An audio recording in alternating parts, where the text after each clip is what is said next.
another random one. And okay. So according to the cover of this book, you can make 1,000 different creatures just out of these combinations. Oh, this one's cute. Let's do that. Switch that. Okay. Okay, here we go. This one's a little more gentle.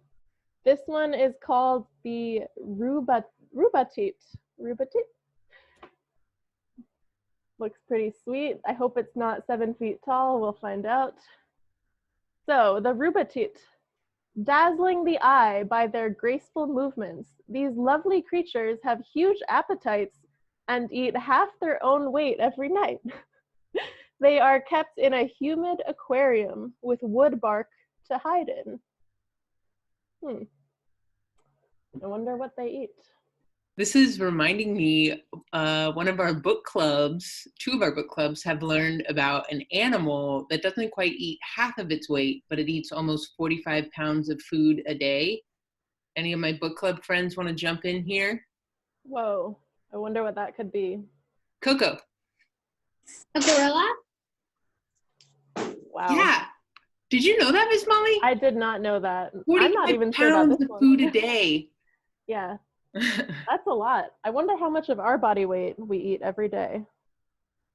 All right, let me know how many more of these combinations we have time for, because there are 1,000, so we'll have to pause at some point. Okay, here's a funny guy. This is called a, I lost his tail. Where'd it go? Okay, you're gonna get a new tail now. Sorry. This is the Gataboon. And let's see. Incessantly nibbling all through the summer, these greedy beasts are not to be trusted. George IV of England had one to dine at Windsor. It was rather partial to a glass of good port and a pipe of tobacco. So we got that middle before, but the ending is different. And that face also, quite interesting. Okay, let's try a brand new friend. Ooh, I like that one. That one is scary. A lot of these are kind of scary, I have to say.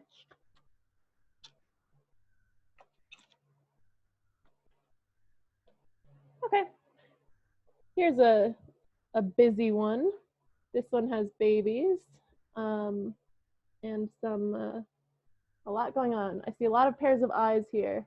This is called a Hossipus. These scavengers use a seashell for a home.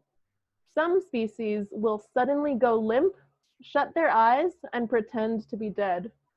Occasionally, one is extremely shy and almost impossible to keep in captivity.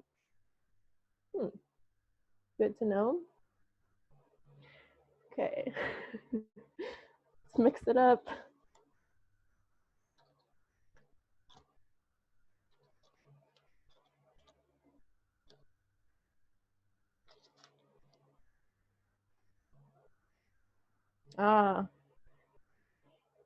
Here's a fun one. Not sure how it maybe it walks on its hind legs, because it only has 2 legs, but has some fins.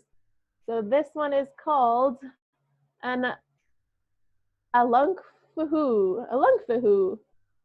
You know, powerful enough to drag a man into the water. These primitive beasts exude a poisonous slime that repels any would-be predator.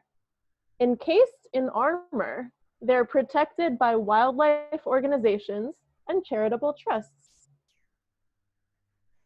So these guys are apparently well protected, and I'm sure they can protect themselves with these teeth. Anybody here want a lunkfihu for a pet? William? Could be fun, you never know. It could be dangerous.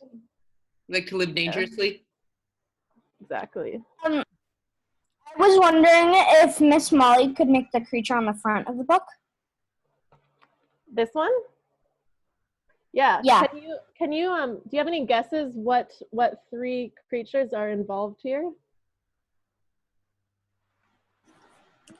Anybody have a guess? Coco? A platypus, a Yeah. fish, and an iguana. Okay. Ooh. Let's see if you're right. I definitely see the platypus in the head.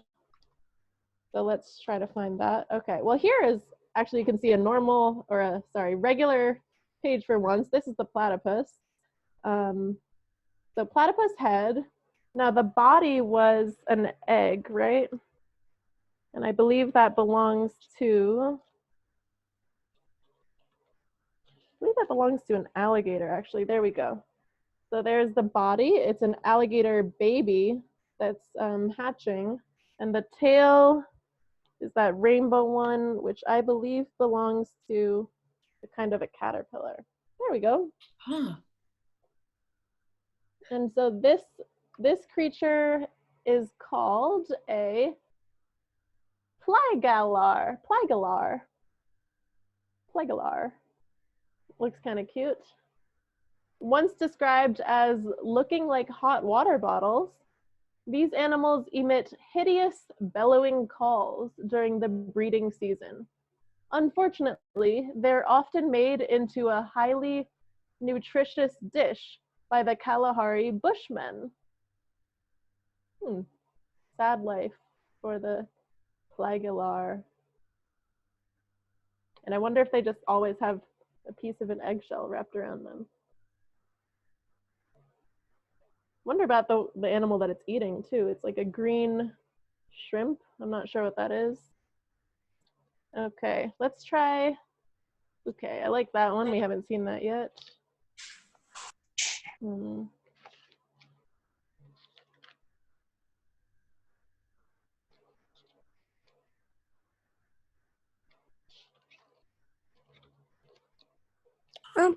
Can you make a scary one? Oh, sure. I'll try. Just one scary one. Okay, I thought they were all pretty scary, but you know, I'll aim for the scariest. I know which head kind of scares me a lot. You guys don't seem too easy to frighten though. You gotta frighten Cassidy. You can do it. Okay. Tough job because I play like every single horror game invented. Okay, yeah, these are not quite at the level of horror games, I would say, but no, that's too cute. See, now I'm finding a cute one now that you want me to find scary. I'm gonna stick with that head. I think that's the scariest.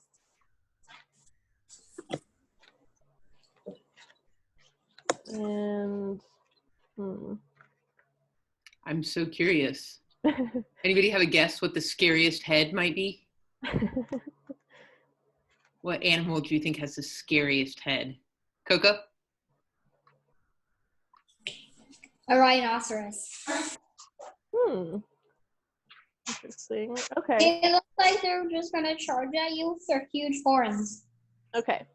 So are you guys ready for my scary one? My combination. It might not scare you, but it scares me. And here it is. This is the Burmim. Just look at those teeth and those claws.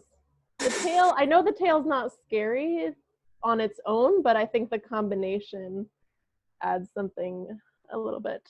So the Burmim is a second cousin to man and sharing many similar habits. They grow to a monstrous size and will climb up palm trees for coconuts.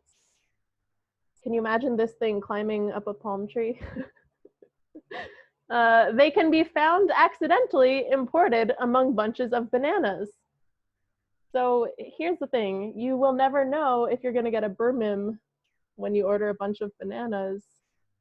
And that's scary in itself because we didn't ask for it, just showed up. And weirdly, it's similar to man, which I think makes it kind of scary because they're probably kind of intelligent, right? Yeah. Yeah. The scariest part, I think, is like the middle. The middle? This was- Yeah.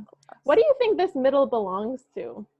I think that belongs to a possum. Or The like mi- a crab. A possum and a crab. Crab. Yeah. The little claws. I think the tail belongs to a possum. Yeah, I guess. The middle seems closer to a crab, and the head, Yeah. baboon. Yeah. It's creepy. What do you think, William? I have an opinion on like the scariest animal head. Yeah. Maybe like a crocodile head staring at you and opening its jaws. Yeah, I would agree. I've never been in that situation, but that would scare me a lot too.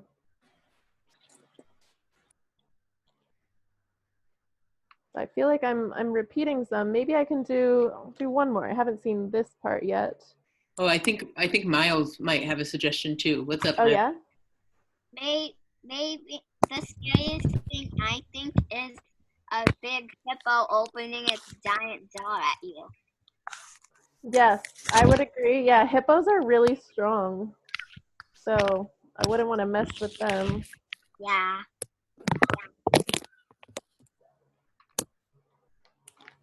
Nico? It's not my opinion on like what's the scary thing. Here's just a fact that I think is really weird. Snails kill more people than stingrays. Really? How? Wow. What? How? I have no clue. I saw that and I saw a lot of it. Like I saw a lot You said snails, right? of snails. Yes, the Like, little small. Do they kill people by people like stepping on them and slipping or something? I mean, my mom thought like maybe some are poisonous and people eat them. Yeah, I wonder about that. Maybe they carry diseases also. So yeah, maybe- what if someone slips and then they go head first and then they accidentally eat the snail?